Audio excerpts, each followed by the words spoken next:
Studio with us today. Undisputed is coming up next. Jenna, back to you guys. All right, Joy, thanks. We look forward to that. Back here, we're going to go viral for a sec. Jack Nicklaus, a lot of history at Augusta, and now he has a new memory to put in the vault. He said after this was one of the best memories he'll ever put in the vault. Yesterday, his grandson was caddying for him at the par 3 contest. And look at this. His grandson got a chance at the spotlight, took full advantage, shooting his first ever hole-in-one. Jack was brought to tears. He was so emotional. He took to Twitter to say, with all due respect to the Masters, allow me to put my 6 green jackets in the closet for a moment and say that I don't know if I have had a more special day on a golf course. To have your grandson make his first hole-in-one on this stage, wow. Hashtag family, hashtag memory of a lifetime. CC, go. Greatest Buckeye ever.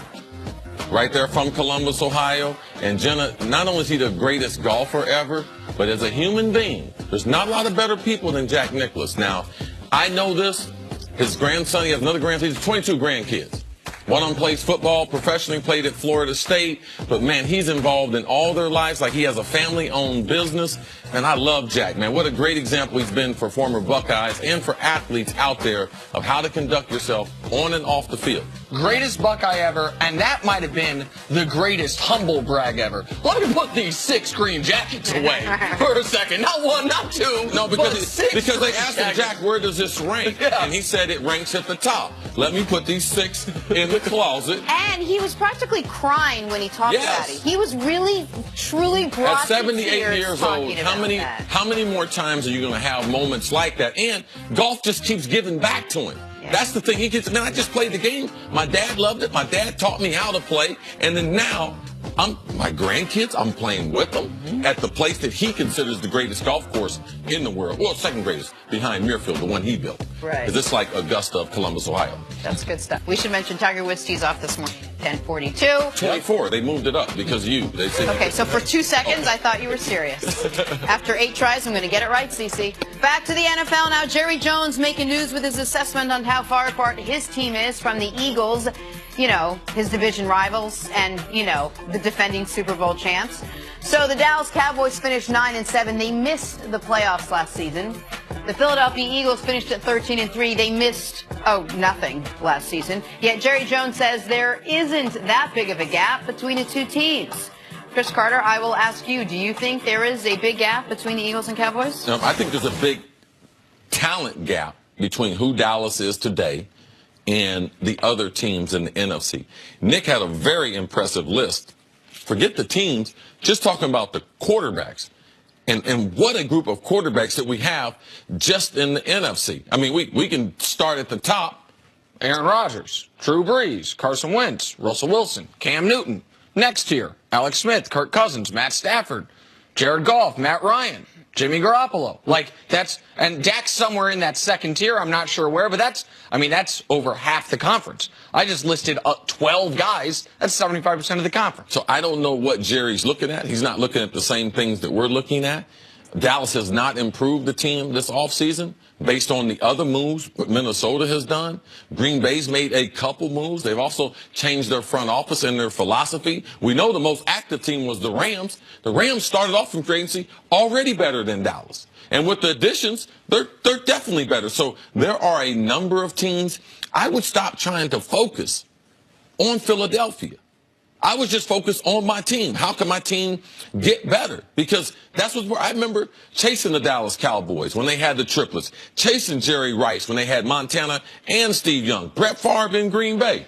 The Giants with Parcells, man, we always thought, man, we're close to them. We're close to them. But the reality of it, man, we was a long ways away from those teams until we got Randy Moss. So it's like the car. It's the mirror. But don't you want to Objects are closer than they appear. Yes. Go ahead, Jenna. Don't you want to have a team in front of you that you're fighting, maybe not directly in front of you, because I know the Eagles aren't directly in front of them in that division, but don't you want to have something that you got your guys playing and fighting for every single year? I prefer to be the best. All right? Well, forget all this rhetoric about talking your game up. I prefer to have better players than them. I prefer to have better coaches than them. And what good is it going to do you at the beginning of April to say, hey, we're not that far away from Philadelphia? And it's not true. Well, and let me ask you this. What would Jerry Jones say to this idea? You know what?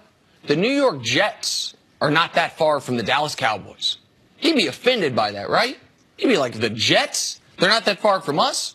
Well, the Cowboys only won 4 more games than the Jets last year.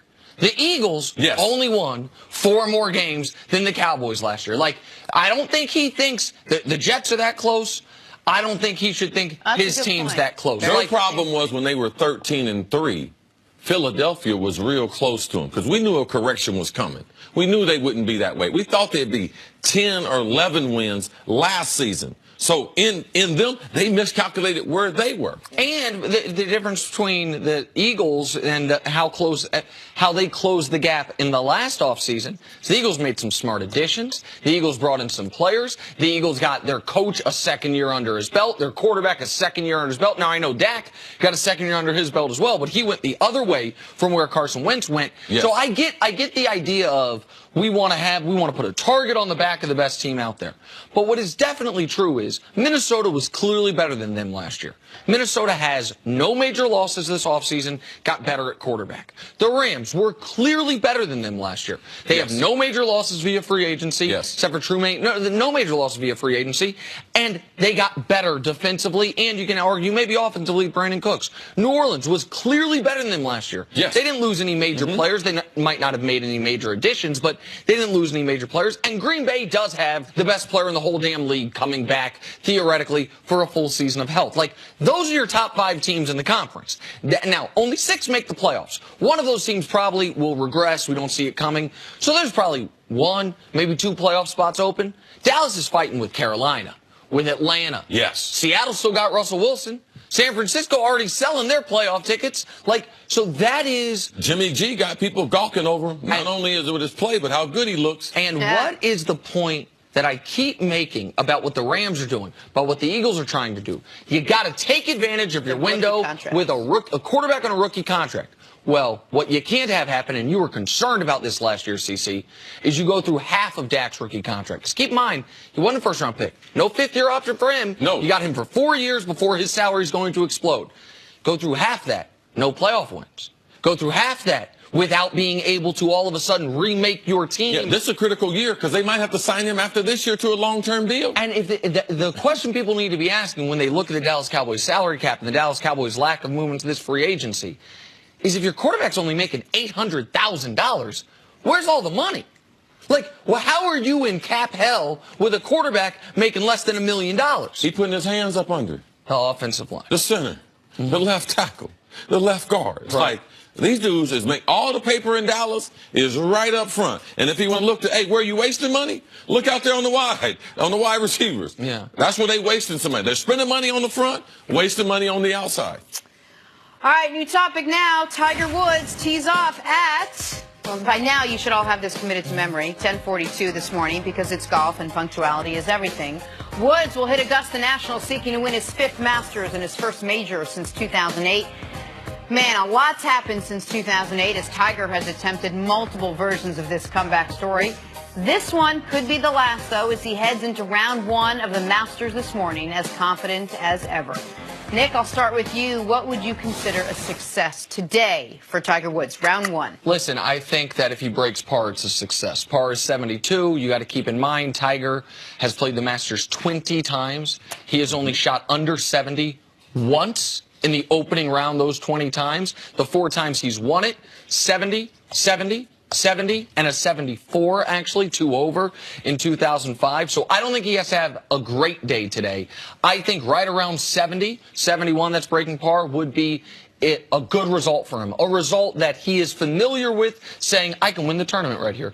He knows somebody's going to shoot a 65. He doesn't have to do that. What he can't shoot is he goes shoot a 75. And so that, to me, would be success, but I will defer to our resident golf expert. Not just golf expert, but I bet you anything you already know exactly what the weather's going to be at Augusta. Well, the weather's important. I mean, because they play outside. Yes, they do. They tend to golf outside. All right, the ball... Not an indoor course? When it's warmer, the ball travels. All right? This is a big boy golf course. Par is 72. It's important how well he plays on the par 5s today. But for the first 9 holes, which is harder than the back 9, it's going to be around 45, 40, to 50 degrees. So the ball's not going to be traveling as far.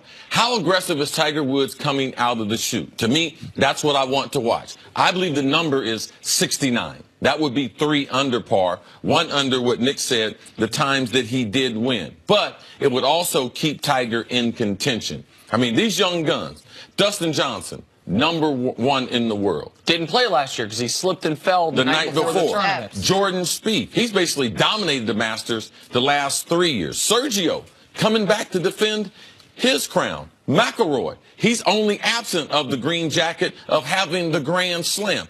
Justin Thomas, right now playing the best golf of his career. The young guns are playing their best golf. Phil Mickelson, he won last month, so he's in contention. Tiger, he can't come from behind. He needs to shoot about a 69, 3 under par, because I believe today someone will shoot the number in the afternoon of 67 and be 5 under par and have the lead. Keep this in mind.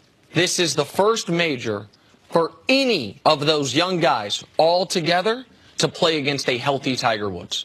They've seen him in some majors before, but you're talking about those comebacks. What really short-circuited those comebacks was his back short-circuited on him. The fuse back, he's been fine with it. Like, I cannot wait to go watch Guys, I will this. text you for the next couple hours straight. We'll just get on a